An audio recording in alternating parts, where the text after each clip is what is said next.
Inggrisnya? Apa jemaah? Heartbreak. Iya, betul. Hati rusak itu jemaah. Insya Allah.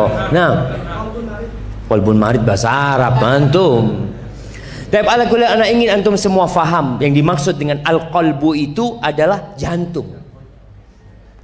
Makanya selalu orang, kalau Nabi SAW ketika mengatakan at-taqwa hahuna, at-taqwa hahuna, at-taqwa hahuna, takwa itu di sini tempatnya. Beliau menunjukkan kepada jantung Nabi SAW. Ahibati fillah, kalau bicara kondisi jantung manusia, kalau jantung yang organ daging tadi, segumpal daging, kita bisa periksa ke dokter. Ada dokter khusus, dokter jantung. Anak pernah ke dokter jantung ngantar orang tua, itu punya alat sendiri. Alatnya kecil nggak besar. Dia lihat, ya kurang normal, kurang apa, ketahuan. Tapi kalau jantung mati, nggak perlu dokter untuk nyaman.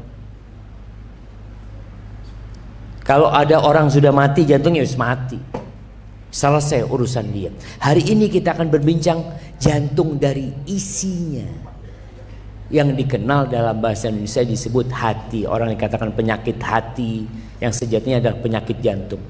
Jantung manusia atau hati manusia itu terbagi menjadi 4 hal. Antum lihat, antum masuk yang mana hati? Yang pertama, hati ajrot, bersih. Hati itu mengeluarkan cahaya, cemerlang hati itu. Hati itu bercahaya, hidup. Yang kedua, ada hati yang gelap gulita, mati sudah, nggak ada dayanya di dalam. Yang ketiga, ada hati yang terbalik. Yang keempat, ada hati yang datar.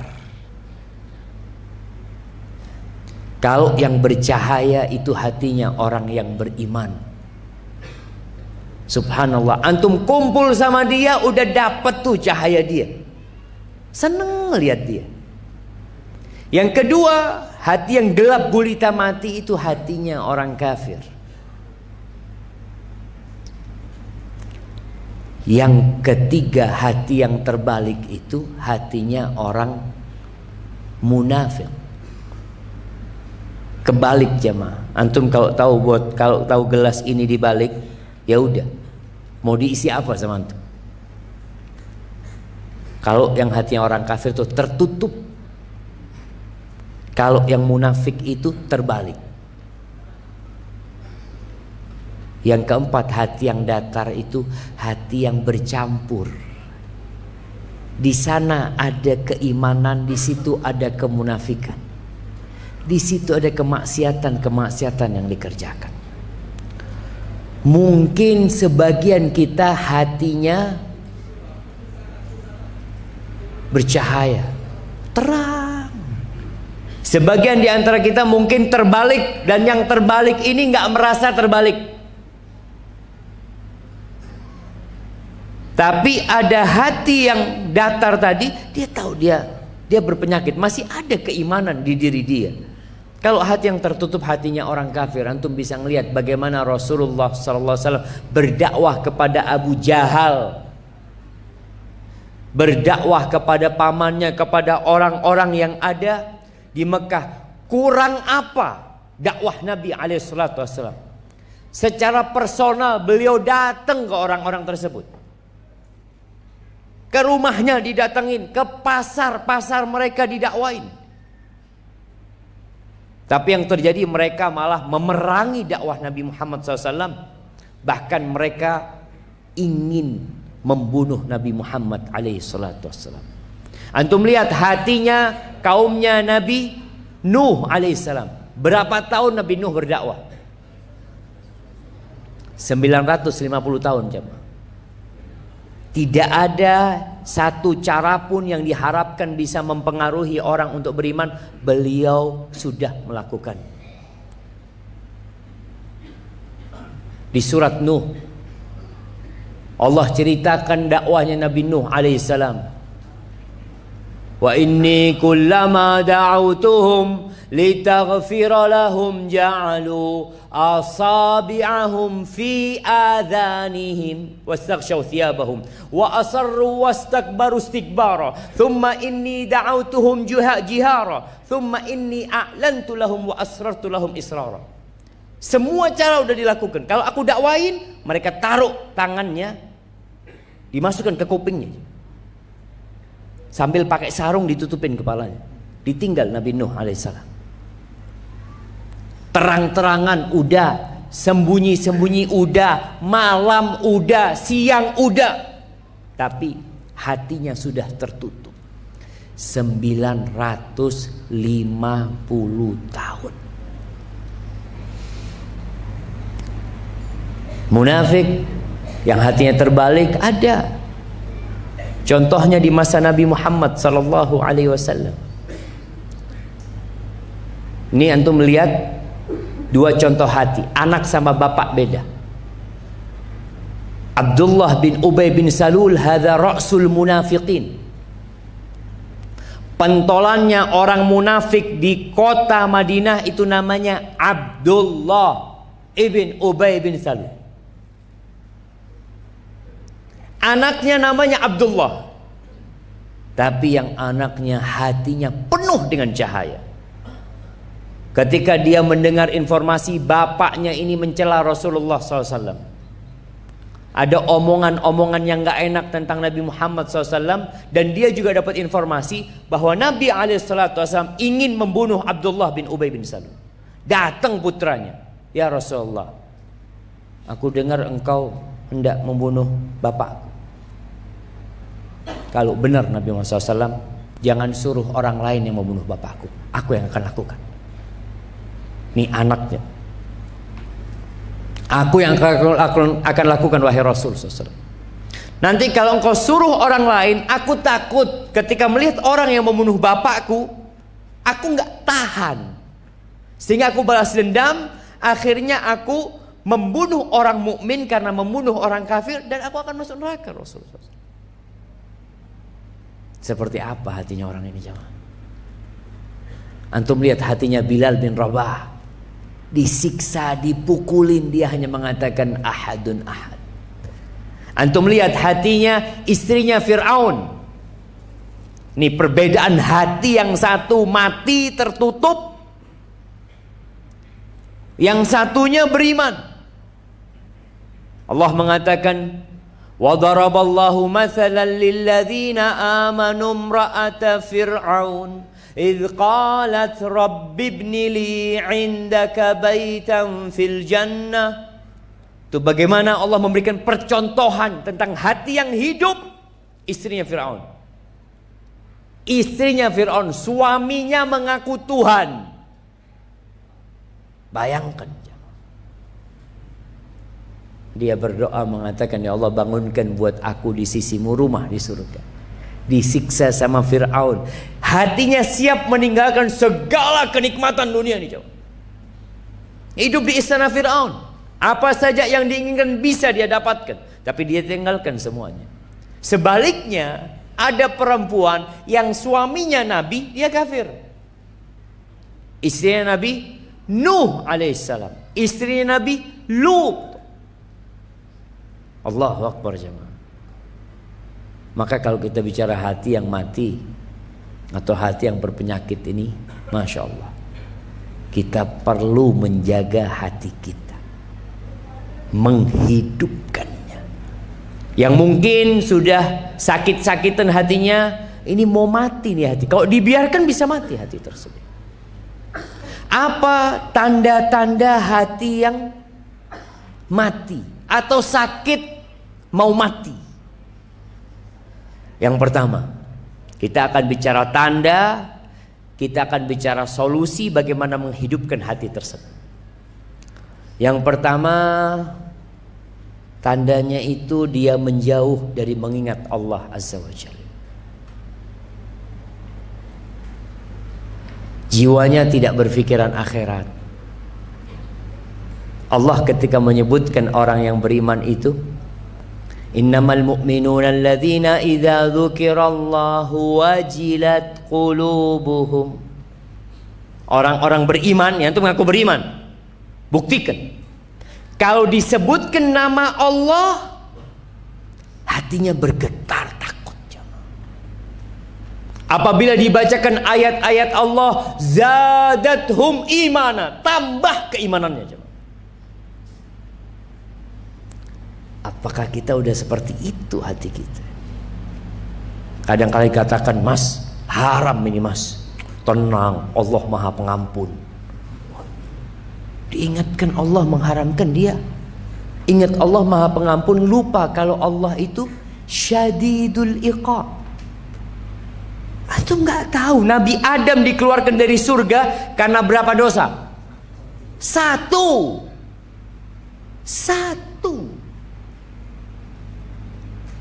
Maka nih orang kalau orang yang hatinya mati nggak ingat Allah. Allah menyebutkan di surat Al-Anfal tadi yang Anda bacakan ayat 2, innamal mu'minuna alladzina idza dzukirallah wajilat qulub. Hatinya bergetar. Kemudian Nabi kita Muhammad sallallahu alaihi wasallam dalam hadis yang diriwayatkan Imam Bukhari dan Muslim mengatakan, "Matsalul ladzi yadhkuru rabbahu wal ladzi la yadhkuru rabbahu kamatsalil hayy wal mayyit." Permisalan orang yang berzikir, yang mengingat Allah Azza wa Jal, dan orang yang tidak mengingat Allah seperti yang hidup dan yang mati. Mengingat Allah jamaah bukan hanya di lisan. Siapa yang tidak bisa mengatakan dengan lisannya subhanallah, subhanallah, subhanallah, subhanallah, subhanallah? Antum dari mana? Subhanallah, subhanallah, subhanallah, subhanallah. Sambil ngobrol sambil terus berzikir. Hati harus ikut berzikir. Dan berzikir yang sebenarnya adalah berzikir yang bermula dari hati, kemudian keluar di lisan, lalu dipraktekkan dalam raga kita. Bukan hanya di masjid. Silahkan berzikir di masjid. Selesai sholat, Allah suruh berzikir. Mengingat Allah Azza wa Jalla. Tapi jangan zikir. Zikir itu artinya pakai sandal naik motor lupa sama Allah SWT. Makanya Allah katakan di surat Jum'ah, selesai sholat Jumat apa kata Allah? Fa idza qudiyatis shalah fantashiru fil ard wabtaghu min fadlillah.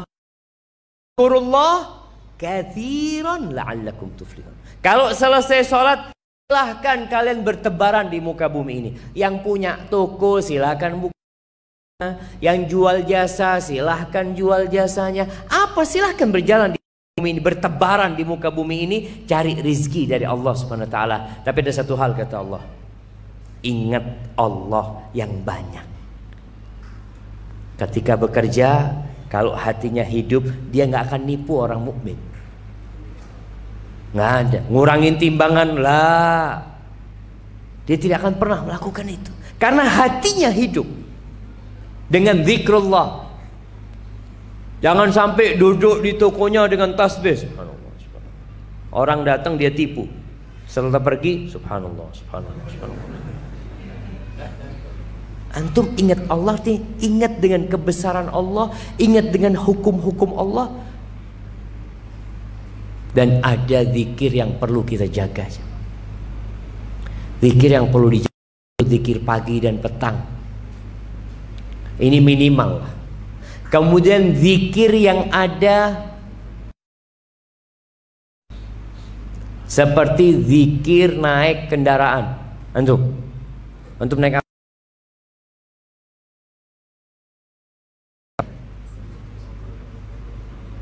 Bismillahirrahmanirrahim, tawakkaltu 'ala Allah. Doa keluar rumah. Doa naik motor apa? Bismillahirrahmanirrahim wa mursaha. Itu doanya Nabi Nuh waktu naik kapal. Iya, kapal laut, betul. Doanya Nabi Muhammad SAW. Bapak kasih hadiah jemaah. Masya Allah. Nah, yang di sebelahnya, antum kenal sama dia? Kenal sama dia? Astagfirullah. Dari tadi duduk bareng nggak kenalan. Ini masalah kita jamaah. Nggak kenalan. Astagfirullah. Kenalan. Pulang dari kajian tambah saudara lagi. Kita ini kajian seperti ini untuk memperkuat ukhuwah Islamiyah jamaah. Jadi paling tidak antum nungguin ustadz ngobrol dari mana, ahlan wa sahlan, apa yang bisa dibantu, kalau mungkin pulang satu jalan, Masya Allah. Taib, apa doa naik kendaraan? Subhanalladzi sakhkhara lana hadza wa ma kunna lahu muqrinin wa inna ila rabbina lamunqalibun. Hafalin tuh doa-doa yang ada antumnya. Masuk toilet ada doanya, keluar ada doanya. Ada doanya. Keluar masjid ada doanya. Pakai baju ada doanya. Lihat awan mendung dan angin yang bertiup ada doanya. Kita mulai sering ngelihat awan gelap sama angin. Jamaah, anak kasih hadiah yang besar hadiahnya. Nah, kok singkat banget antum? Iya. Khairaha wa khaira ma fiha wa khaira ma ursilat bihi wa a'udzubika min syarri ma fiha wa syarri ma ursilat bihi. Nabi SAW kalau ngelihat itu jamaah, ingat Allah langsung dia. Di sini zikrullah. Hati yang seperti itu. Apa yang terjadi membuat dia ingat sama Allah Subhanahu wa taala. Melihat orang cacat, ada doanya. Orang kena bala, langsung ingat sama Allah SWT. Bagaimana Rasulullah SAW ketika ditanya sama Aisyah, ya Rasulullah, aku heran sama engkau. Kalau ada awan gelap, ada angin, orang-orang itu seneng karena berharap turun hujan. Tapi engkau kok gelisah, keluar masuk, keluar masuk. Apa kata Nabi SAW? Aisyah, engkau tahu dengan kisahnya kaum Ad ketika mereka melihat ada awan yang datang kepada mereka, qalu hadza 'aridum mumtiruna. Mereka bilang, oh ini awan yang akan menghujani kami, padahal isinya azab dari Allah Azza wa Jalla. Dan kita telah melihat di negeri kita bagaimana air hujan itu membuat tenggelam sebagian pemukiman masyarakat. Hilang kampung mereka, jembatan-jembatan putus. Apa yang bisa antum lakukan? Ingat Allah. Jadi orang yang hatinya mati, ya biasa aja, nggak ada mengingat Allah. Makan yang nggak baca bismillah, selesai makan yang nggak alhamdulillah, makan pakai tangan kiri, minum pakai tangan kiri. Yang kedua, hati yang mati ini hati yang nggak merespon peringatan-peringatan Allah Azza wa Jalla. Kasih nasihat sama Allah. Nasihat itu bentuknya macam-macam. Dikasih musibah sama, itu nasihat dari Allah SWT. Atau ada yang menyampaikan kajian, dikasih nasihat malah dia menolak. Yang kata Nabi SAW, al-kibru batarul haqqi wa ghamtun nas. Yang namanya sombong itu menolak kebenaran dan meremehkan orang. Jadi kalau antum susah menerima nasihat, berarti hati antum bermasalah. Berulang-ulang Ustadz menyampaikan, dikasih musibah tetap nggak balik sama Allah SWT. Makanya Rasul SAW mengatakan, idza ra'aitallah yu'til abda ala ma'asihi ma yuhibbu.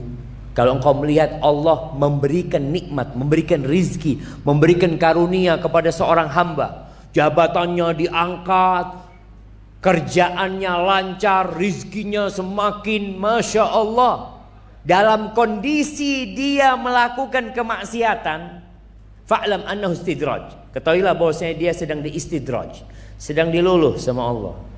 Lalu Nabi SAW membaca firman Allah, falamma nasu ma dzukiru bihi fatahna alaihim abwaba kulli syai hatta idza farihu bima utu akhadnahum baghtah fa idza hum mublisun. Tuh, ketika orang-orang itu nasu ma dzukiru bihi, lupa dengan peringatan-peringatan yang diberikan kepada mereka. Ada orang yang dikasih sakit kembali kepada Allah. Ada orang yang bangkrut langsung di soft pertama. Antum kadang-kadang lihat kawan nggak pernah di soft pertama, tahu-tahu di soft pertama, oh kayaknya ada masalah ini. Insyaallah. Iya, alhamdulillah. Artinya ternyata peringatan itu membuat dia datang ke masjid. Ada yang dikasih peringatan sama Allah, nyabu. Ada. Dia mengatakan anak punya masalah sama istri, akhirnya nyabu-nyabu. Ada yang punya masalah dengan pekerjaannya, akhirnya bunuh diri. Enggak, ini orang alhamdulillah kasih peringatan, datang ke rumah Allah, datang kajian. Maka yang soft pertama ini ya perlu ditanyakan, ini masya Allah, masya Allah. Tapi kalau engkau melihat orang dikasih nikmat sama Allah SWT, kemudian dikasih peringatan kembali kepada Allah, apa yang Allah lakukan? Allah ambil nikmatnya, ternyata tidak, jemaah. Fatahna alaihim abwaba kulli syai. Kami akan buka buat dia pintu segala kenikmatan buat dia. Ini orang berbuat maksiat, rizkinya tambah lancar. Iya. Allah sudah tidak lagi menoleh kepada orang ini. Allah tinggal hendak mencabut nyawanya dalam kondisi dia sedang bersenang-senang dengan hasil kerjanya, dicabut nyawanya, selesai. Maka kalau hati antum dikasih peringatan nggak sadar, masya Allah. Bahkan ada orang yang dikasih peringatan malah menantang. Saya dosa apa ya Allah? Seakan-akan antum orang. Ketika antum kena musibah langsung sadar, ya Allah. Naam ya Rabb. Ahibati fillah. Salah seorang dari kalangan as-salafus saleh, dari orang-orang yang soleh, mengatakan orang yang sebenarnya itu adalah orang, lelaki yang sebenarnya adalah orang yang takut hatinya mati, bukan jasadnya mati. Kalau jasad selesai dikubur aman, tapi kalau orang mati hatinya hidup, badannya rusak, ya. Maka bisa melihat Allah menyebut orang-orang yang tidak menggunakan hatinya, la qulubun la yaqiluna biha. Dikasih hati, dikasih jantung tadi tidak digunakan untuk berpikir. Kasih mata tidak digunakan untuk memandang yang benar, pendengarannya juga tidak dipakai. Kata Allah Azza wa Jal, ulaika kal an'am bal hum adall. Mereka seperti binatang ternak, bahkan lebih buruk. Antum melihat seorang pemerkosa umpamanya, kalau dibunuh, dihukum dibunuh umpamanya. Seorang pengedar narkoba divonis mati, kira-kira antum bisa makan daging dia? Bisa, jemaah. Kalau kambing bisa dimakan. Ada hidup nggak bermanfaat, mati nggak ada gunanya. Lebih buruk dari binatang ternak. Kalau ada sapi lewat depan perempuan-perempuan, kira-kira sapi itu godain perempuan itu nggak, jangan? Dilihatin sama sapi, insya Allah nggak ada. Tapi orang yang hatinya mati, dia akan colek itu perempuan. Nah, kalau baca berita-berita, ada yang begal manusia, ada yang begal bokong, ada yang begal ini, macem-macem sekarang nih. Ini menunjukkan banyak yang hatinya mati. Maka tujuan kita tadi, antum koreksi lagi hati antum. Ana kalau dikasih peringatan, nerima enggak ya? Atau malah ana menentang? Hasan al-Basri rahimahullahu ta'ala, disebutkan dia itu pernah mau berbuka dikasih air, jemaah. Ana izin minum, jemaah ya. Bismillah.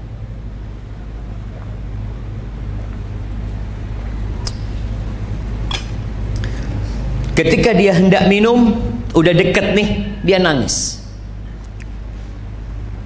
Maka orang bertanya, kenapa engkau menangis? Dia mengatakan, aku ingat ucapan penghuni neraka ketika penghuni neraka itu mengatakan, minta kepada penghuni surga, an afidu alaina minal ma. Mereka minta tolong kasih kami air, nggak minta macam-macam penghuni neraka. Au mimma razaqakumullah, atau apa saja yang bisa dimakan. Lalu dikatakan kepada mereka, innallaha harramahuma 'alal kafirin. Allah mengharamkan keduanya buat orang-orang kafir. Jadi orang ketika minum air pun mengingat. Itu hati yang hidup, jemaah. Momentum-momentum yang terjadi membuat antum jadi sadar bahwa kita diciptakan untuk mengabdi kepada Allah Azza wa Jalla. Al-Imam Ibnu Qayyim rahimahullahu ta'ala memberikan nasihat untuk mengetes kondisi hati kita. Dia mengatakan, utrub qalbaka fi thalathati mawatin. Engkau cari hatimu di 3 tempat. Yang pertama, siapa yang tahu 3 tempat ini, jemaah? Anda kasih hadiah. Ini masjid namanya Ihyaul Qulub. Nah, sholat, membaca Quran, puasa, apa?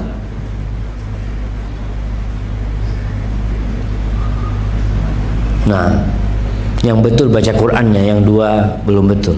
Tapi nggak apa-apa, kasih, karena banyak hadiahnya Ustaz, harus dibagikan.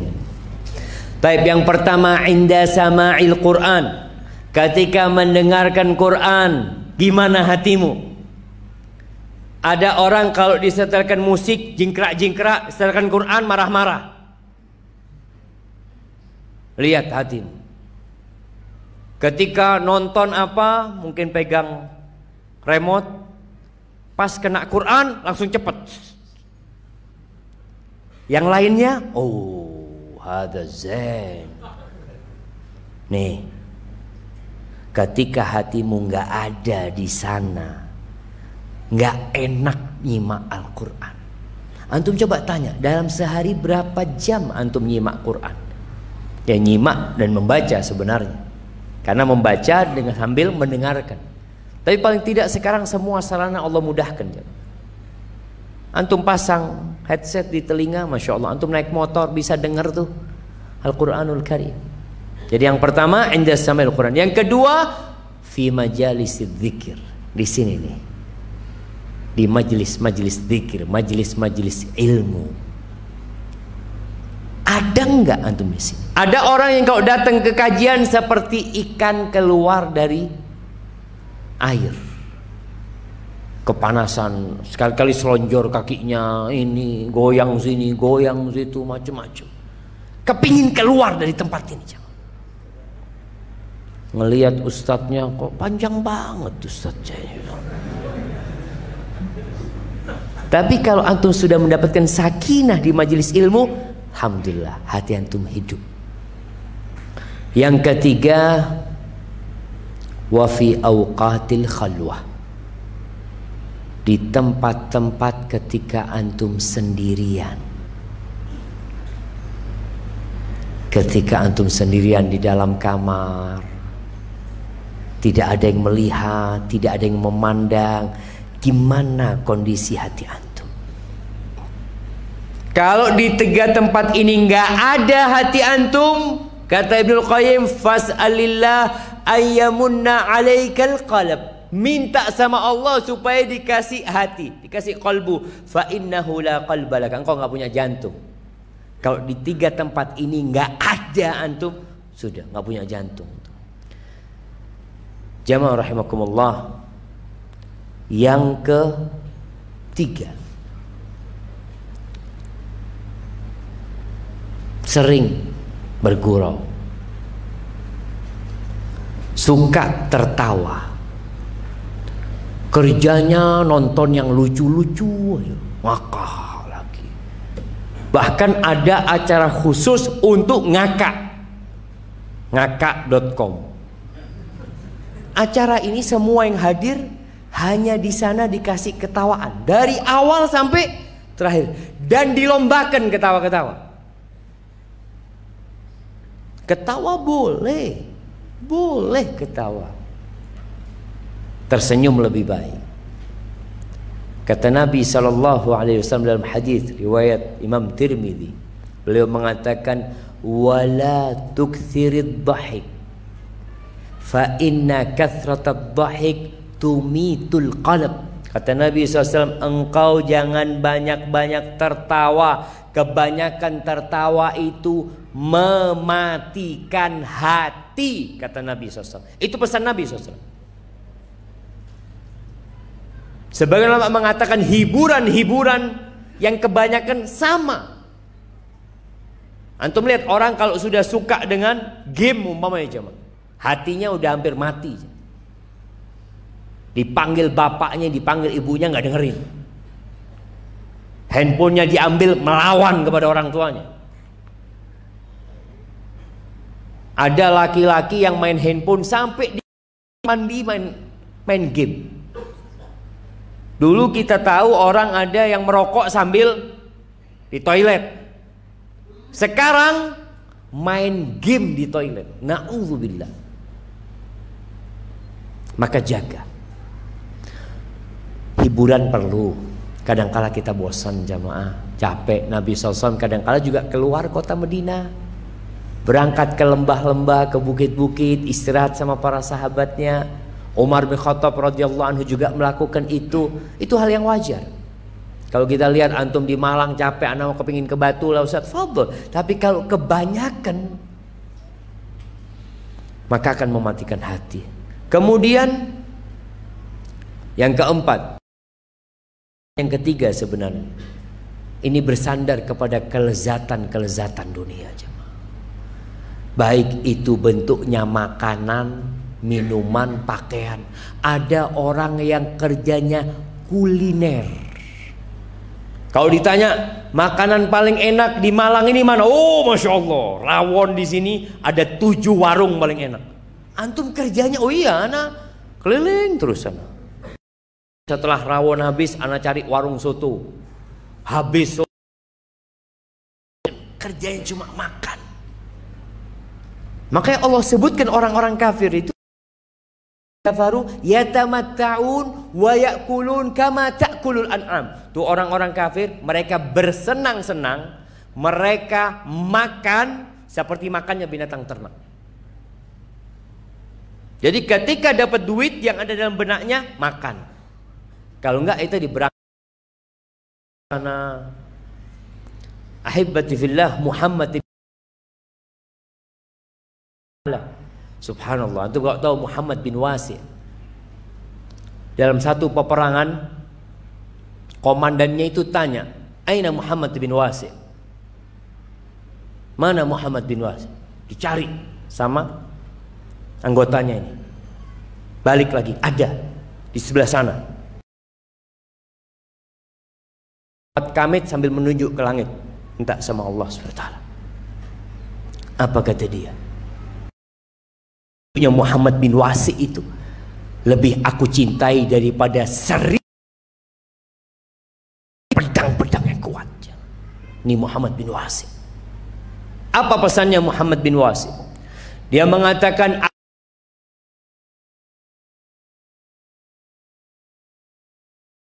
mematikan jantung tuh. Yang pertama, adzambu ala dzambi, dosa yang terus-terusan. Karena kata Nabi SAW, orang kalau berbuat dosa itu nukita fi qalbihi nukta sauda. Di jantungnya, di hatinya itu ada hitamnya kalau berbuat dosa. Kalau dia bertobat, bersih. Dia kembali berbuat dosa, ada nokta hitam. Berbuat dosa lagi, nokta hitam lagi. Sampai akhirnya mati ini hati. Karena semuanya sudah tertutup noda-noda.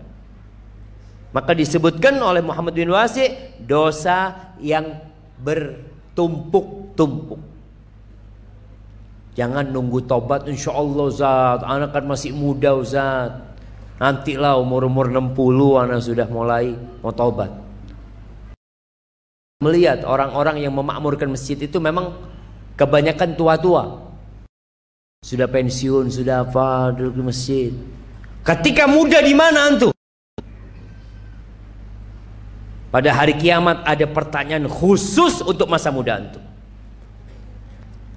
Makanya anak muda yang punya kecocokan segera kembali kepada Allah SWT. Yang kedua, yang mematikan hati, kathratu musahabatin nisa wa hadithihinna. Banyak ngobrol sama perempuan, duduk sama mereka, atau obrolan tentang perempuan. Ada grup yang ngomongin perempuan terus. Itu mematikan hati.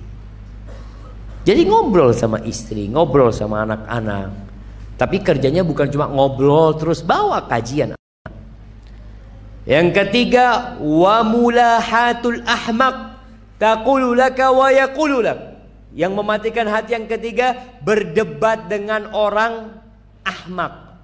Ahmak ini apa terjemahan bahasa Indonesia jemaah? Ahmak ini goblok jemaah.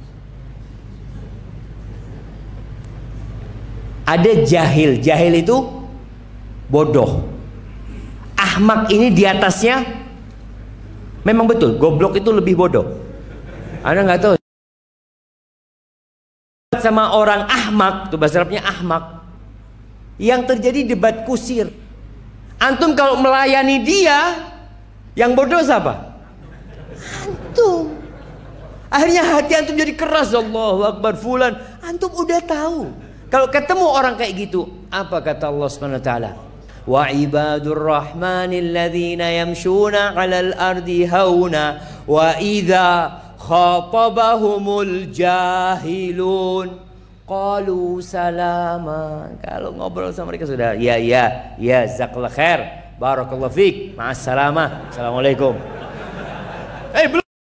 Belum selesai dong. Jazakallahu khair sudah. Antum yang benar sudah. Sama dia keras hatinya sampai mati.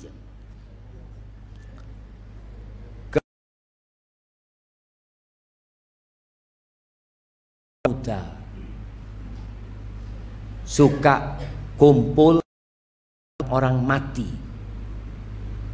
Ini yang bingung jemaah.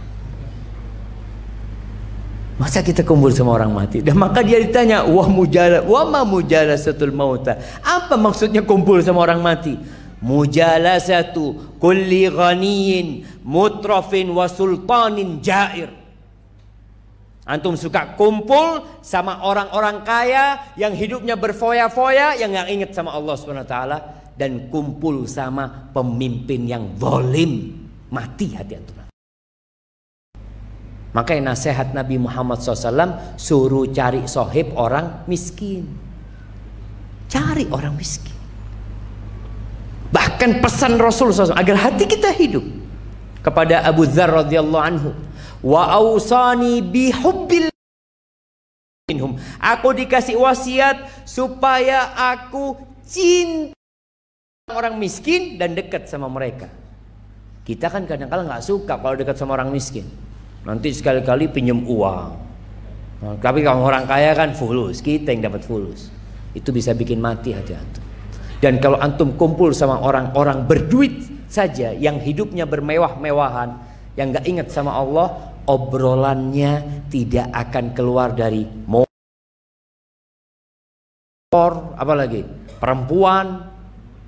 Pas lama-kelamaan antum mati. Baik, itu wasiat Muhammad bin Wasi'. Siapa nyebutkan tanpa melihat, Anda kasih hadiah. Nah, berdiri antum, biar kelihatan enggak ngelihat antum.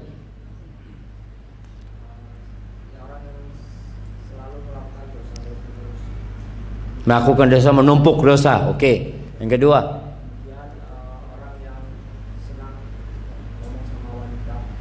ngobrol sama perempuan, ya. Yang ketiga,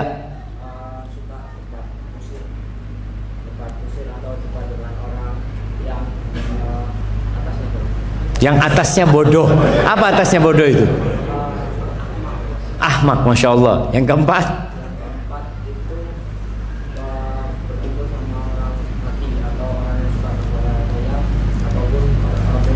Masya Allah, barakallahu fikum. Kirim ke belakang jamaah.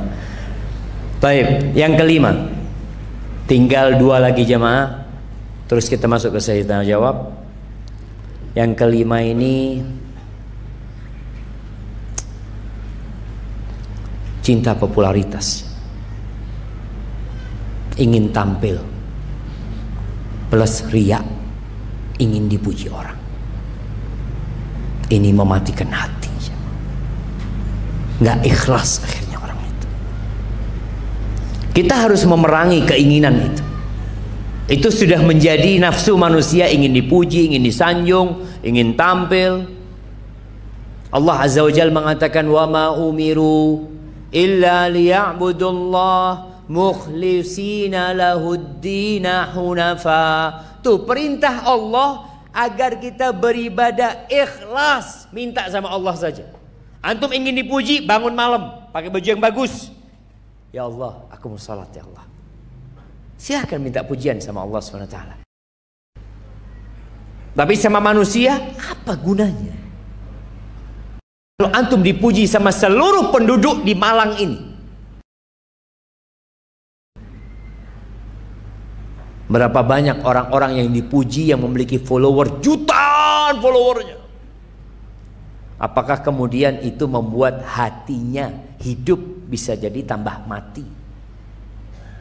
Rasul SAW dalam hadis riwayat Muslim menyebutkan tentang 3 orang yang menjadi koreknya api neraka. Yang pertama disebutkan alimun wa qari'ul Quran, orang yang alim, orang yang pinter agama, membaca Al-Quranul Karim. Dia didatangkan pada hari kiamat. Sebelum ditanya sama Allah Azza wa Jal, nikmat-nikmat yang Allah berikan. Kau mengakui nikmat itu? Iya ya Allah, semua Engkau berikan kepada hamba. Lalu apa yang kau lakukan dengan nikmat itu? Orang ini mengatakan, ta'allamtu fik wa 'allamtun nas. Aku belajar ya Allah untuk mendapatkan keridhaan Engkau, dan aku mengajarkan kepada umat manusia, jadi ustaz, jadi pendakwah. Wa qara'tu fikal Quran, dan aku membaca Quran untuk mendapatkan ridhamu ya Allah. Allah tuh tahu dengan apa yang di hati. Maka Allah mengatakan, kadzabta, bohong engkau, dusta. Innama ta'allamta liyuqala alim. Engkau selama ini belajar supaya disebut orang yang alim. Wa qara'tal Qur'an liyuqala qari, dan engkau membaca Quran supaya disebut fulan al-qari, suaranya enak, Masya Allah. Wa qad qil, dan yang engkau dapat, yang engkau inginkan dunia. Maka kemudian orang ini diseret ke dalam api neraka gara-gara cinta popularitas, riya. Yang kedua, syahid, orang yang mati di medan perang. Benar, perangnya benar, perang yang benaran. Karena kita lihat ada kelompok-kelompok yang mengatasnamakan jihad, tapi bukan. Mati di medan perang, mati syahid, dibangkitkan pada hari kiamat, di sidang ditanya, apa yang kau lakukan dengan nikmat-nikmat yang aku berikan? Orang ini mengatakan, qataltu fika hatta stushhidtu. Aku berjuang membela agamu sampai aku mati.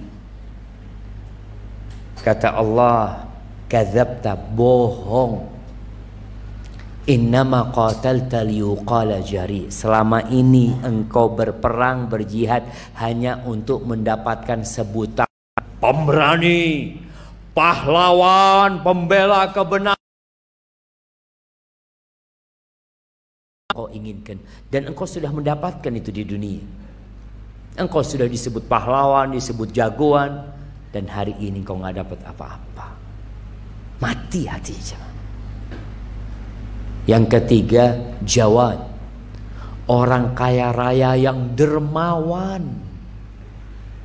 Anda kalau baca hadis ini, subhanallah, tentang kekayaan orang ini, Allah berikan nikmat yang disiramkan kepada dia, jemaah. Lalu Allah bertanya kepada dia, Madza amilta biha? Apa yang kau lakukan dengan nikmat-nikmat itu? Dia menjawab, ma min sabil, ya Allah, nggak ada satupun jalan. Nggak ada satupun jalan yang engkau ingin harta itu diinfakkan di sana kecuali aku sudah berinfak di sana. Lak, untukmu ya Allah. Janda-janda dia urusin, anak yatim dia bangunkan tempat tinggal buat mereka, orang-orang miskin dibantu, masjid dibangun, pondok pesantren, sekolah-sekolah dia bantu, orang-orang diberangkatkan umroh, diberangkatkan haji. Tidak ada satu pun jalan kebaikan, dia mengatakan itu, kecuali aku sudah berinfak di sana untukmu ya Allah. Apa kata Allah? Kadzabta, bohong. Engkau selama ini berbuat ingin dipuji sebagai orang yang baik dan dermawan, dan tidak ada apa-apa buat engkau. Maka diseret dan dilemparkan ke dalam api neraka. Maka jaga hati kita, ikhlaskan lillahi ta'ala. Untuk menghidupkan hati ini, antum perlu punya amalan tersembunyi. Antum harus punya sodakoh yang nggak ada orang tahu. Antum punya sholat kalau bisa nggak ada orang tahu. Antum membantu fakir-fakir miskin, nggak ada orang tahu. Di kota Madinah itu dulu sering ada namanya shadaqatus sir. Malam hari tahu-tahu nemu gandum orang depan rumahnya, nemu ini, nemu ini. Nggak tahu mereka siapa yang ngasih. Ketika meninggal salah satu dari mereka, Zainal bin Ali Zainal Abidin, mereka kehilangan sodakoh sembunyi-sembunyi. Mereka tahu, oh ternyata fulan yang biasa ngasih. Sampai mati tuh orang nggak tahu siapa yang ngasih. Itu untuk menjaga keikhlasan kita. Kemudian yang terakhir, hati yang mati ini jamaah, hati yang tidak mau beramar ma'ruf dan bernahi mungkar. Udah, buat dia semuanya sama.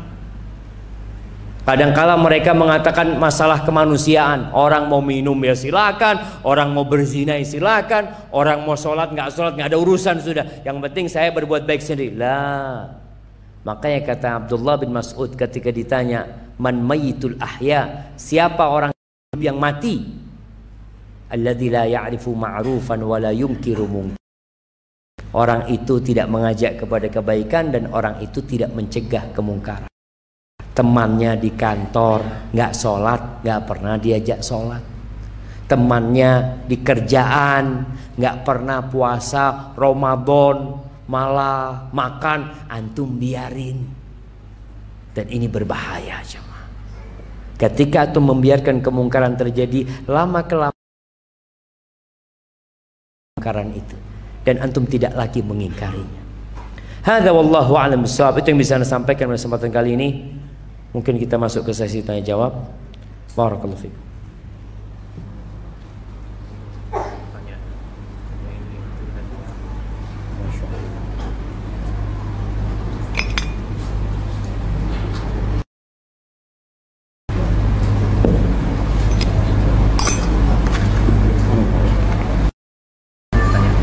Satu-satu.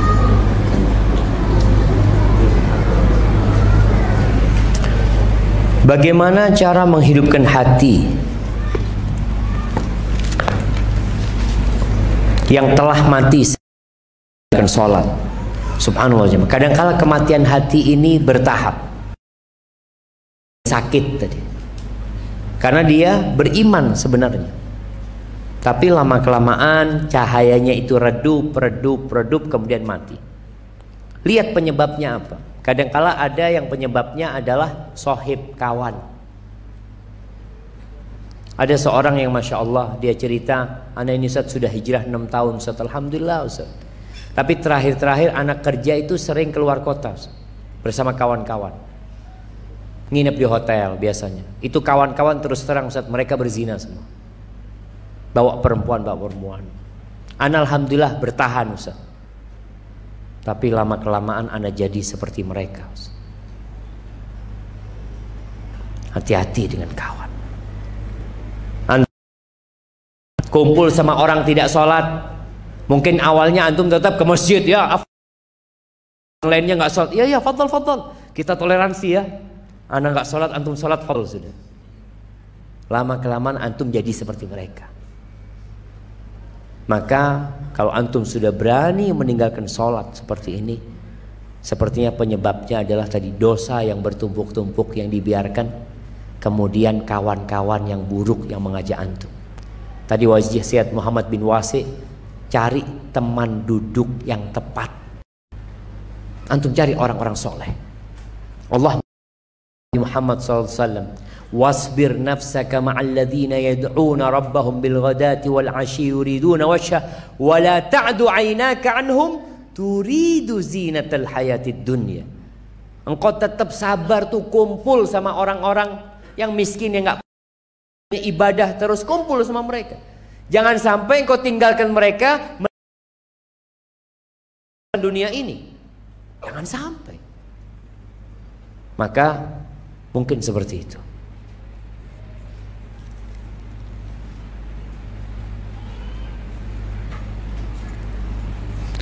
Bagaimana caranya agar senantiasa mentauhidkan Allah dalam ibadah, Ustaz? Karena jika rububiyatullah, sungguh kaum musyrikin Arab sangat kuat keyakinannya.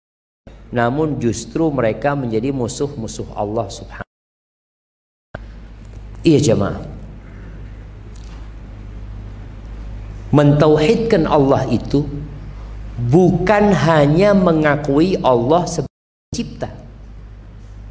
Kalau dikatakan antum percaya enggak Allah pencipta langit dan bumi? Ayalah. Tapi kenapa antum minta kepada selain Allah? Makanya Allah katakan kepada Nabi SAW tentang Man khalaqas samawati wal ard la yaqul,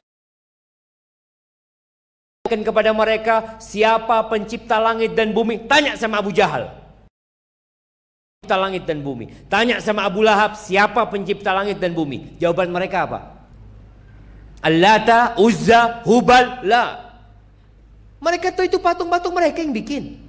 Maka jawaban mereka adalah Allah Azza wa Jalla. Tapi mereka menyekutukan Allah peribadatan. Maka keyakinan seorang bahwa pencipta itu tidak cukup untuk memasukkan dia kepada Islam. Dia harus mengatakan la ilaha illallah. Dia mengatakan tiada ilah, tiada Tuhan yang berhak disembah. Nggak ada. Ini nafi namanya. Tidak ada Tuhan yang berhak disembah dengan benar, tidak ada. Azza wa Jalla. Karena di muka bumi ini banyak sesembahan-sesembahan. Banyak Tuhan yang disembah. Maka ini yang berkaitan jamaah. Allah mengatakan yauma la banun illa man atallaha biqalbin salim. Tuh kata Allah, pada hari yang tidak berguna harta dan anak laki-laki. Antum mau punya 1000 anak laki-laki nggak berguna. Mau punya harta triliunan nggak berguna, kecuali yang datang menjumpai Allah dengan hati yang selamat. Selamat dari segala penyakit. Salah satu penyakit hati yang mematikan adalah kesyirikan dan kekufuran serta kemunafikan. Hadza wallahu a'lam bissawab.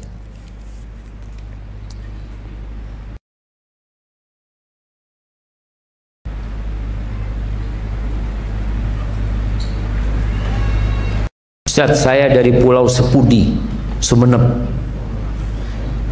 Istri saya hamil 8 bulan. Setelah di USG insya Allah bayi laki-laki. Mohon doa dan saran dari Ustaz untuk anak, yaitu nama seperti Ustaz. Jangan.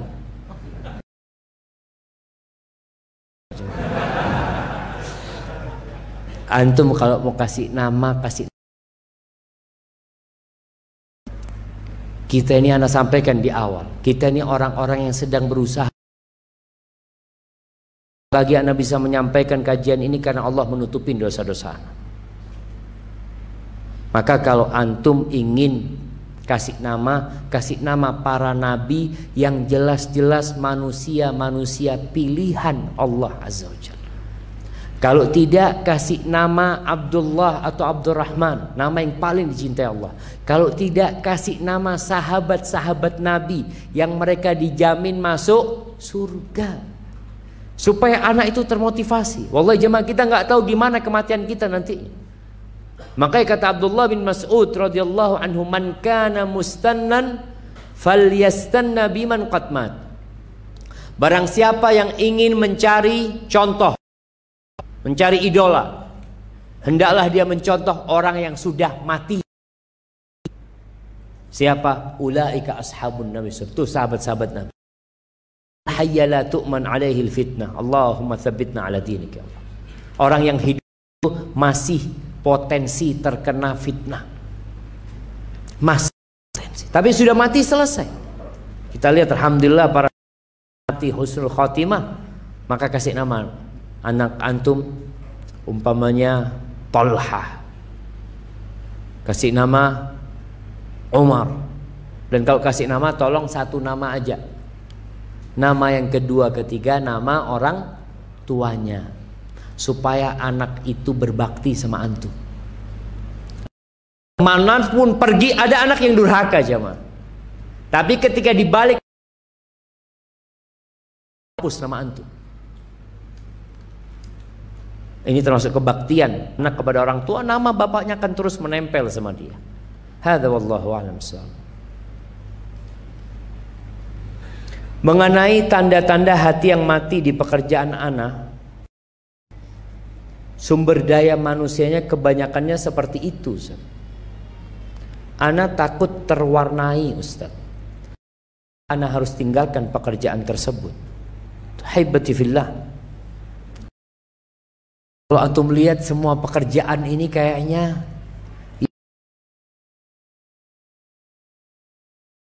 jadi pasar. Sahib-sahib antum kayak gitu. Di perusahaan banyak yang jauh dari Allah SWT. Terus apakah antum keluar? Jangan. Antum harus kuatkan keimanan, niat untuk mewarnai mereka. Mewarnai mereka. Bukan mengganti. Bukan merubah jemaah. Artinya antum kerja di perusahaan air umpamanya. Anak ingin rubah perusahaan air jadi pondok pesantren. Nggak bisa jemaah. Antum mau dirubah. Insyaallah enggak lah. Antum warnai bagaimana yang kerja di perusahaan air jadi seperti anak-anak pesantren umpamanya. Ngaji mereka, umpamanya sholat, itu yang bisa kita lakukan. Mewarnai mereka untuk menjadi lebih baik. Tapi suatu saat ketika antum nggak mampu menjadi seperti mereka, itu dia, kita harus menghitung-hitung kemampuan kita. Kayaknya anak nggak mampu, Ustaz. Ya kalau nggak mampu harus hijrah tempatnya. Tapi kalau antum mampu, insya Allah perbaikin. Karena ada tempat-tempat yang kerja kumpulnya sama perempuan semua, Ustaz. Semuanya pakai celana, pakai rok-rok pendek, Ustaz. Anak itu sudah berusaha nunduk-nunduk, Ustaz. Kelihatan, ya iya, antum nunduk-nunduk malah kelihatan. Maka tetap kita harus berusaha jemaah untuk melihat kemampuan diri kita, dan kalau nggak mampu tinggalkan. Bagaimana para sahabat Nabi akhirnya mereka hijrah, mereka tinggalkan pekerjaan mereka. Hijrah, mereka itu pengangguran. Mereka hijrah penghidupan yang lebih baik. Lah, mereka sudah punya pekerjaan yang udah nyaman. Mereka meninggalkan zona ke zona yang penuh dengan perjuangan, tapi untuk mengamankan keimanan. Barakallahu fikum. Nah, Ustaz, apakah merokok dapat mematikan hati? Iya. Akan sudah ditulis ya, mah. Rokok itu membunuhmu. Antum udah lihat belum? Orang masa nggak sadar-sadar jemaah. Pakai bahasa apa lagi jemaah? Kalau nggak salah fatwa yang udah keluar, vape udah keluar. Siapa yang mengeluarkan? Oh dia, masya Allah, alhamdulillah. Tinggal rokok kayaknya jemaah.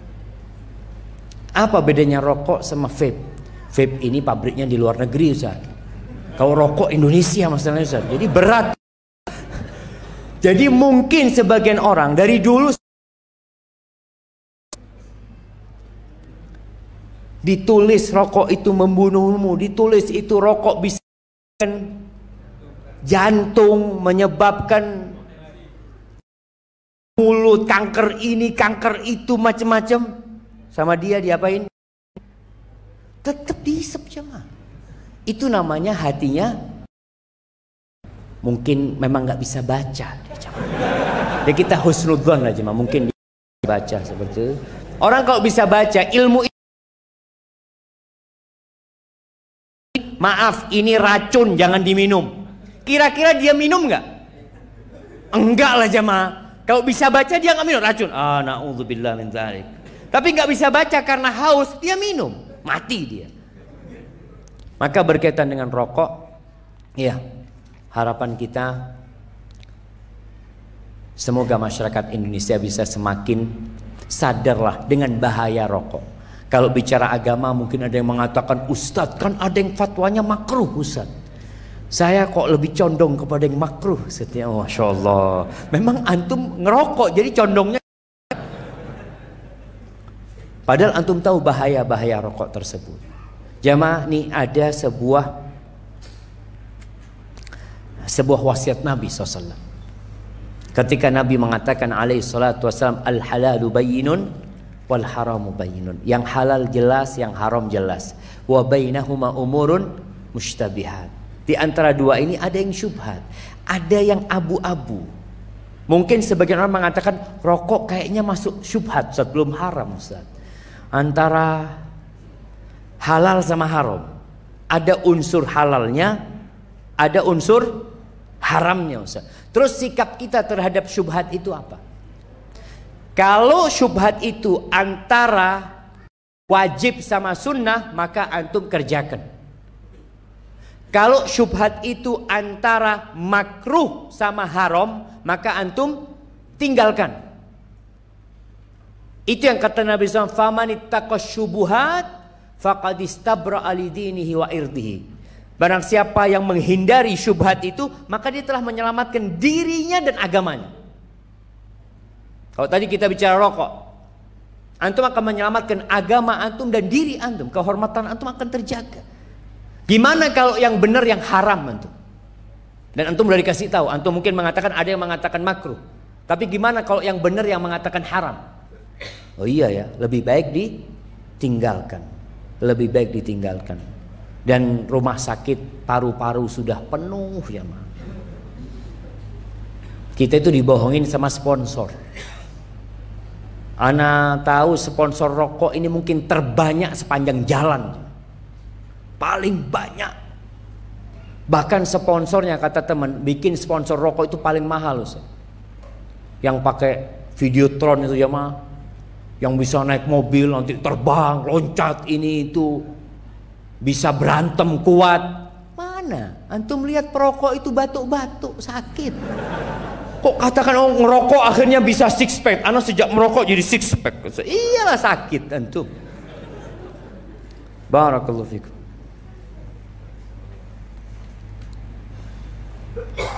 Afwan mau bertanya, saudara sepupu saya titip pertanyaan karena beliau tidak bisa hadir dikarenakan sakit gagal ginjal. Subhanallah ya. Allah yashfi, Allah yashfihi wa yashfi mardal muslimin. Ya, semoga Allah kasih kesembuhan jemaah.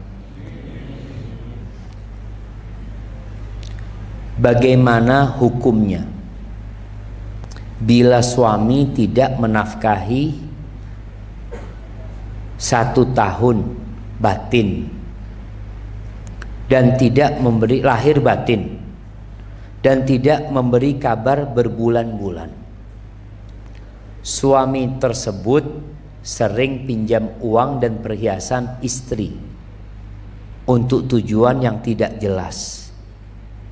Bila diminta menghilang, nggak ada kabar. Yang ada cuma janji-janji. Suami lebih memilih tinggal bersama orang tuanya di Sidoarjo karena ibunya melarang tinggal satu rumah dengan istrinya yang sedang sakit di Banyuwangi. Suami suka menutupi kebohongan yang dilakukan berkali-kali. Ya apa ini jemaah? Apa yang harus dilakukan istri dalam rumah tangga? Rasul sallallahu alaihi wasallam mengajarkan kepada kita untuk melihat kepada kelebihan, bukan kepada kekurangan. Tapi kalau sudah keterlaluan, beda.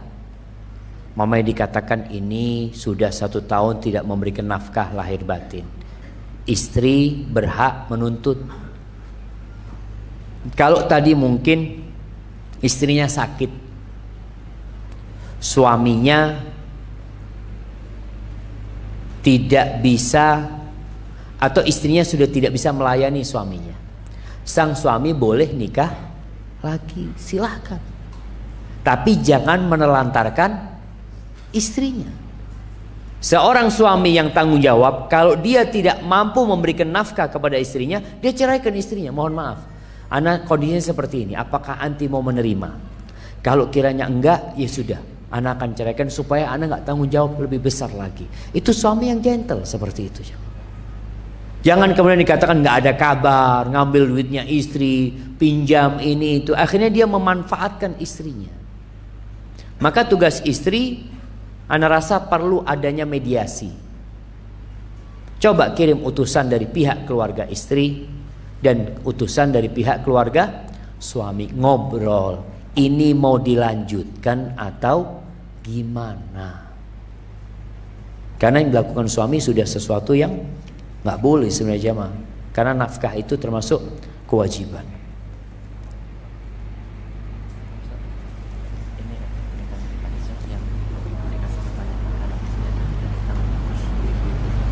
Ada mic ya? Siap. Baik. Satu pertanyaan lagi jemaah sebelum kita kasih pertanyaan buat emak-emak. Emak-emak katanya nggak dapat hadiah di sana jemaah. Makanya di masa Rasul sallallahu alaihi wasallam itu emak-emak punya kajian khusus. Mereka ngomong, ya Rasulullah, kita tuh nggak bisa ngaji sama engkau karena laki-laki semua. Lalu Nabi SAW mengkhususkan waktu tuh perempuan-perempuan kumpul di rumahnya seorang sahabat, Nabi datang ngajar mereka di sana sehingga bisa lebih nyaman mereka belajar. Terdapat hadis yang mengatakan mintalah fatwa kepada hatimu karena kebaikan adalah yang membuat tenang jiwa dan hatimu. Dan tersebut, apakah semua orang bisa melakukan ini sedangkan tidak semua orang hatinya bersih? Subhanallah. Naam, sahih. Jadi ketika datang seorang sahabat bertanya tentang kebaikan,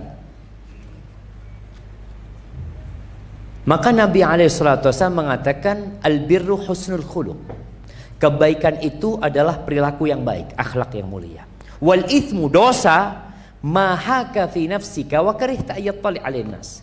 Sekan dosa itu sesuatu yang membuat gelisah hatimu dan engkau nggak ingin orang lain tahu, itu dosa. Maka Rasul sallallahu alaihi wasallam kemudian mengatakan kepada sahabat ini, istafti qalbak, tanyalah kepada hatimu, minta fatwa kepada hatimu. Jadi ada perkara-perkara jemaah yang mungkin buat kita nggak tahu. Kalau sudah ada dalilnya haram, selesai, nggak perlu tanya sama hati antum. Ini haram dalilnya Ustaz. Coba ana tanya hati ana. Hati antum condong kepada yang enak-enak. Maka dalam perkara-perkara yang mungkin dalilnya tadi nggak jelas, antum belum tahu, maka antum tanya sama hati, kok kayaknya hati ana ini condong kepada perkara tersebut. Biasanya kalau condong ke perkara tersebut itu dosa aja. Karena surga itu dikelilingi dengan hal-hal yang dibenci oleh jiwa. surga itu dikelilingi dengan hal-hal yang dibenci oleh jiwa. Neraka dikelilingi dengan syahwat-syahwat. Jadi kalau kecondongan hati antum kepada perkara tersebut, takut dosa antum, hati-hati, kayaknya takut dosa. Karena kok hatinya ana kepingin kesana gitu.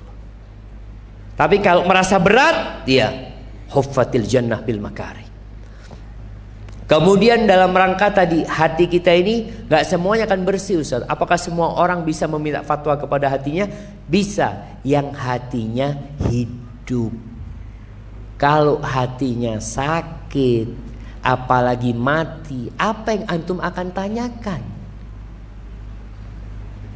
Mas, tanyain hatinya. Mati hatinya antum. Yang katanya Abdullah bin Mas'ud, dia sudah nggak bisa membedakan mana yang baik dan mana yang buruk. Buat dia semua agama sama. Ada yang sampai tingkatan seperti itu. Apa ini bisa hatinya jadi tempat fatwa? Nggak bisa. Kemudian di antara faktor yang mendukung fatwa hati dalam bergaul dengan manusia, Nabi SAW berpesan, yang ingin masuk surga, yang ingin dijauhkan dari api neraka, falyati ilan nas kama yuhibbu an ya'ti ilaihim. Hendaklah dia menggauli manusia seperti dia menggauli dirinya sendiri. Gimana sih maunya engkau? Kalau dicubit sakit, jangan nyubit orang. Kalau ditipu loro hati, jangan nipu orang. Itu untuk menguatkan hati kita ketika meminta fatwa jemaah. Ada orang bertanya, Ustaz, boleh nggak Ustaz? Ana jual mobil Ustaz. Mobil ini ada rusaknya Ustaz. Tapi ana nggak ngomong. Ana cuma ngomong sama dia, fadhol dicoba. Silahkan dicoba. Padahal ana tahu ada rusaknya. Cuma ana berdoa, semoga nggak ketahuan rusaknya. Semoga nggak ketahuan. Antum tanyakan kepada hati antum. Mau nggak antum diseperti itu kan? Nggak mau Ustaz. Jangan melakukan itu. Jangan melakukan itu. Ini salah satu cara menjadikan hati tempat untuk meminta fatwa. Baik jamaah, ada pertanyaan nih. Masya Allah. Mic-nya sudah dipegang ibu-ibu? Yang jawab bapak-bapak sudah. Kasihkan ke ibu-ibu sana. Iya. Pertanyaannya, sebutkan 4 macam hati.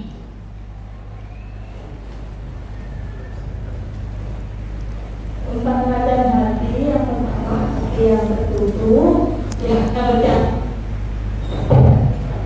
hati yang jahat, hati yang tertutup, hati yang terbalik, dan hati yang datar. Betul jamaah? Masya Allah. Kasih hadiahnya. Jadi hati itu ada yang hidup, ada yang mati, ada yang sakit-sakitan. Baik, pertanyaan selanjutnya. Masya Allah.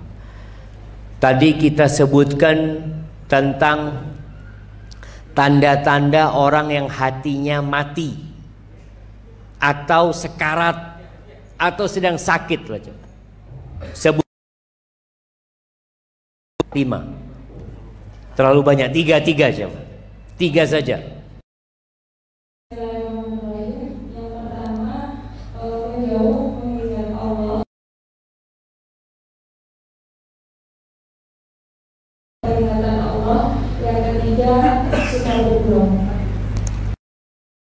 Banyak ketawa. Nah, barakallahu fikum. Tinggal 1 lagi. Oh, masih 2. Masya Allah. Dihabisin buat bawa bapak 2 ini.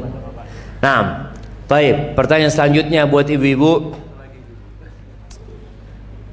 Apa kira-kira?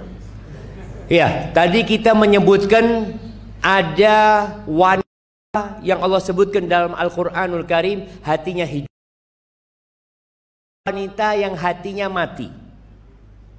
2 wanita yang hatinya hidup, 2 wanita yang hatinya mati.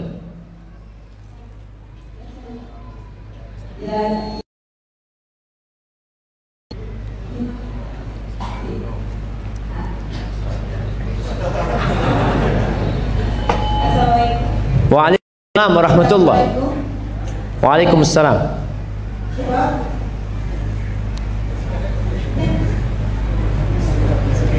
Ini bukan hatinya mati, mic-nya mati.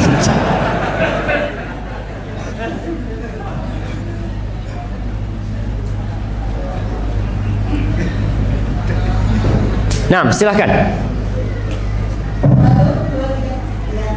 Untuk wanita yang hatinya hidup berdasarkan Ibu Aisyah, Siapa namanya? Ibu Asia, istrinya Fir'aun. Masya Allah, Ibu Asia, Masya Allah, ibu-ibu. Iya, Asia binti Muzahim, istrinya Fir'aun.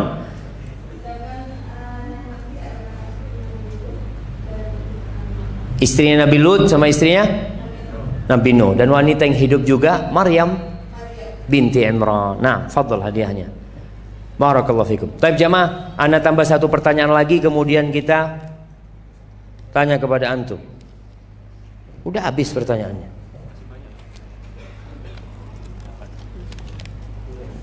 Tambah satu lagi. Apakah dikabulkannya doa sama Allah seperti bisa datang di kajian ini, itu termasuk ujub atau istidraj? Apa tanda-tanda ujub dan istidraj? Jamaah, istidraj ini kalau antum dikasih nikmat, ternyata nikmat itu tidak mengantarkan antum kepada Allah. Ada orang dikasih nikmat semakin jauh. Tadi anda contohkan, ada masalah, susah hidupnya, soft pertama, alhamdulillah, one day one juice.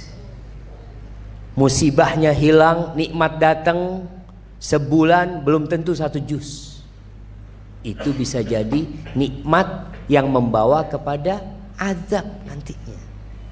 Itu yang dikatakan istidraj. Kalau ujub ini berbangga diri, lupa dengan Allah Azza wa Jalla. Seperti yang terjadi dengan Qarun, mengatakan, oh aku dapat seperti ini karena ilmuku. Antum mengatakan, ana datang kajian ini karena usahaku. La, walaula fadlullahi alaikum wa rahmatuhu ma zaka minkum min ahadin abada walakinallaha yuzakki man yasha. Andai kata kalau bukan karena rahmat Allah kepada kalian, karunia Allah kepada kalian, nggak ada satupun di antara kalian yang hatinya suci, nggak ada. Allah yang menyucikan hati kalian. Wa huwa a'lamu bil muhtadin. Allah tahu siapa yang berhak mendapatkan hidayah. Jadi nggak ada jemaah. Maka tadi ketika antum bisa datang kajian, antum mengatakan, ya Allah ini nikmat dari Engkau ya Allah. Kalau bukan karena Engkau, aku nggak bisa datang kajian.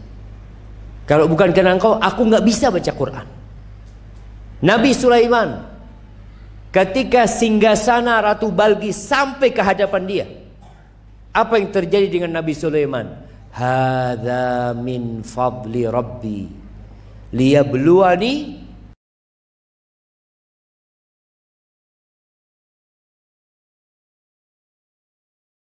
bersyukur atau aku kufur. Hendaklah antum mengatakan ini karunia dari Allah Azza wa Jalla.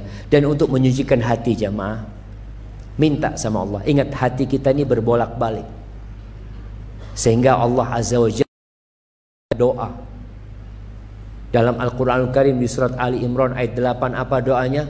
Rabbana la tuzigh qulubana ba'da idh hadaitana wa hab lana min ladunka rahmah. Ya Allah, jangan palingkan hati kami ya Allah. Karena bisa jadi antum hari ini datang kajian, besok datang kajian, wallahu a'lam, sebulan lagi, 2 bulan lagi, berapa banyak datang pengajian, tahu-tahu hilang dari pengajian. Minta sama Allah supaya ditetapkan. Nabi juga mengajarkan doa, ya muqallibal qulub tsabbit qalbi ala dinik. Baik. Jamaah, di antara yang mematikan hati itu sebenarnya masih banyak selain yang tadi disebutkan. Makan haram. Makan haram. Orang yang makan haram itu tubuhnya akan pantas dimasukkan ke neraka dan hatinya nanti akan dibakar. Apa kata Allah? Apa ayatnya jamaah? Tattali'u 'alal af'idah Wailul likulli humazatil lumazah alladzi jama'a malahu wa 'addadah yahsabu anna malahu akhlada kalla la yumbadhanna fil hutama wa ma adraka mal hutama narullahil muqadah allati tattali'u 'alal afida. Dibakar sampai jantungnya dibakar. Badannya karena makan haram, jantungnya karena mati tadi. Dia tidak mau mengingat Allah SWT. Baik, pertanyaannya, sebutkan 3 dahsyatnya makan riba. Orang yang makan riba itu dosanya kayak apa? 3. Nah, 1 diperangi oleh Allah. 2, kok langsung 3? Seperti berzina dengan ibunya sendiri. 6, mic-nya diambil. Iya. Yang pertama dulu. Memerangi, nantang perang Allah dan Rasulnya. Yang kedua, seperti berzina dengan ibunya. Iya. Berapa kali? Enggak. Bukan, dia seperti dosa riba ini ada 70 tingkatannya. Yang paling rendah seperti berzina dengan ibunya. Baik, yang ketiga. Dilaknat oleh Allah Azza wa Jalla. Masya Allah, barakallahu fikum, fadhal. Nah, dilaknat oleh Allah Azza wa Jalla. Dan semoga kita diselamatkan dari riba ini. Baik, pertanyaan jamaah yang luar. Yang luar tuh telat datangnya. Masya Allah. Baik, buat yang di luar, pertanyaannya. Tadi kita menyebutkan ucapan Ibnul Qayyim rahimahullahu ta'ala. 3 hal untuk mendeteksi hati kita. Kalau ada di sana berarti hati kita ada di sana, jemaah. Nah, Masya Allah, sudah angkat tangan nanti. Asik mic-nya. Jangan nyontek. Ngelihat dikit nggak apa-apa.